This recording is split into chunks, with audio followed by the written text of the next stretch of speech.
When air taxi executives speak about their companies, their primary value proposition revolves around reducing daily commute times. They show graphics comparing travel times between air taxis and cars. As expected, the results confirm the significant time savings offered by air taxis. For instance, Joby would take 7 minutes from Manhattan Heliport to JFK, a route that needs 49 minutes by car. But as always, the devil is in the details. For starters, this particular use case shows an improbable scenario. How many people in New York City actually commute by car directly from the Manhattan Heliport to the airport? Hardly any. Typically, the journey starts from some other place before heading to the heliport. Using this example, they're saying that between 2 points, air travel is faster than ground travel.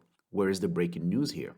Of course, cars cannot compete on time with airliners for a New York City to Los Angeles trip. But for shorter distances pertinent to air taxis, roughly between 25 and 50 miles, cars become a real challenger when you consider one parameter, the door-to-door travel time, meaning the total time it takes the traveler to go from his starting point to his final destination. And the air taxi executives never speak about that. The main aspect impacting the door-to-door travel time is the number of required transportation modalities. See, for a home-to-office car commute, people use one modality, their car. The same commute by air would require at least three. One to reach the air taxi itself, and one to reach the final destination. More modalities mean more friction. I really want to drive this point home, so let's look at this video from Joby. It shows the travelers getting their rides a few blocks away from the Skyport, not from Upper Manhattan or Brooklyn. It assumes all the travelers arrive at the same time. It is only then when the race begins between the car and the air taxi.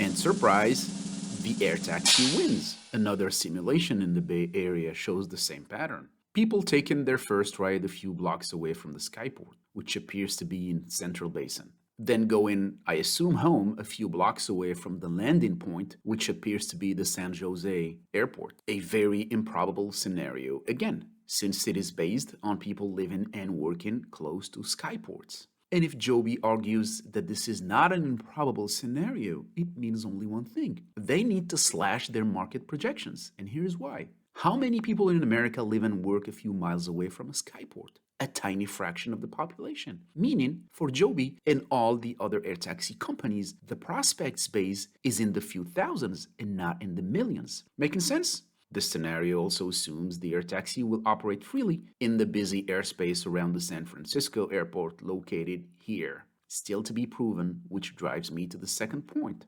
Air taxi executives do not speak about instances when their services will not be available due to air traffic congestion, airspace closure, the need for repairs, or poor weather conditions, including heavy rain, high winds, lightning, and fog. The fallback will be ground transportation. So you may air taxi to your office and then have to ground taxi back home. Good luck finding an Uber during inclement weather. Here's the key, folks.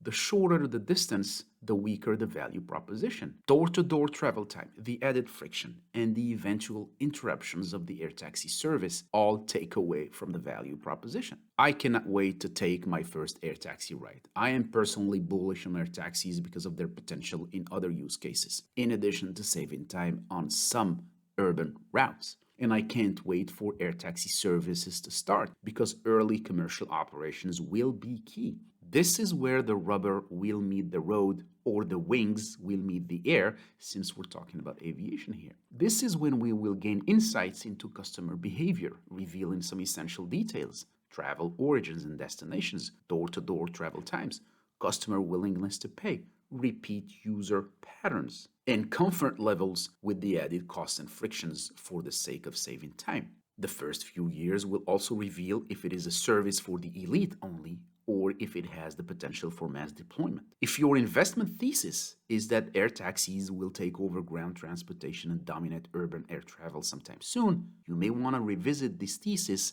until adoption data is available. Subscribe to the channel and see you in the next video.